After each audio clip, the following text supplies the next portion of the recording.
Who's good, Potato? Spin the Leak here, and it's another episode of Additions. This time around is Friday the 13th. At the end of the video, I'll go ahead and tell you what else we're going to be doing for the future episodes. At least 3 more are already planned. I also have a couple of requests, so yeah, it's good that those finally showed up. If I'm a little slow, a little groggy, a little monotone, then it's because no coffee yet. Haven't been able to get my hands on any. I'm gonna have to make it. But yeah, no, Friday the 13th, fun game. It's odd for a PvP tile, which that's what it is. It's 1 person versus roughly 7. There's plenty of stuff to do, there's a lot in the core gameplay, and there's a few things that fall short. Some of the text is way too small to read. I didn't even realize it was in a party in one of my streams until, like, someone pointed out, hey, you see that microscopic fucking text at the bottom of the screen in bright red, completely surrounded by more red? Yeah, that's your party. That's your notification. It could have been nice to have a sidebar over there to the right. The biggest thing I would add to this, I mean, let's think about it. You have multiple ways to escape. You have multiple ways to take care of your opponents. You have tons of perks and classifications and environmental items you can use. But one thing the game really doesn't do is kind of wean you into the gameplay. It says, hey, if you want controls, look them up. It says, if you want to know what your objective is, go ahead and read this. It'll tell you the description of what you're doing if you're Jason, what you're doing if you're a counselor. That's just not enough for a tile like this.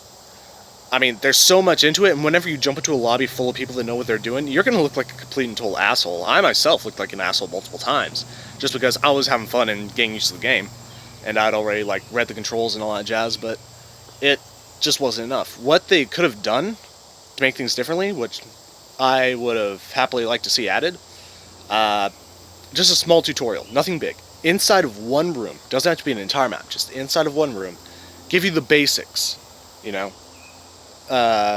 actually not inside of one room, inside of a cabin and a little bit of the outside, have the rest of it locked off. Give them everything they need to complete an objective, so turn on the power and call the police. That would be the end of it.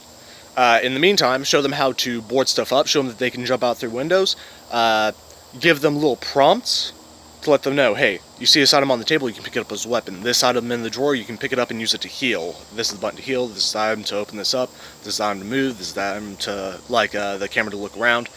Small things like that. And then have a very slow, very stupid pre-rendered Jason.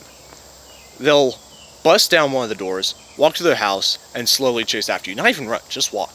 Not really use any abilities until there's a prompt that says, hey, this is how you escape. That little shit where he disappears and reappears and just grabs you by the freaking neck just for you to say, hey, tap X like a fucking madman to escape. Something small like that would have made a big difference and showed a lot... You didn't see that. And showed a lot of people kind of how they're supposed to act in the game, as opposed to running around with a machete and killing other counselors, because that happens all too often. I am going to try to stream tonight. I think I might do Borderlands, might do Killing Floor 2. If I do Killing Floor 2, I want a small party, so if you were in the previous one, be sure to watch the stream. The next few tiles I'm going to do are Killing Floor 2, Borderlands 2, and Borderlands Pre-Sequel, so I'm going to have to actually play the Borderlands Pre-Sequel again, because I can't remember most of it. It was a game that didn't go over too well. So, hopefully I have some interesting things to say about that. I definitely know what I'm saying about Borderlands 2. Like, comment, subscribe, keep on keeping on. I'll see you in the next video.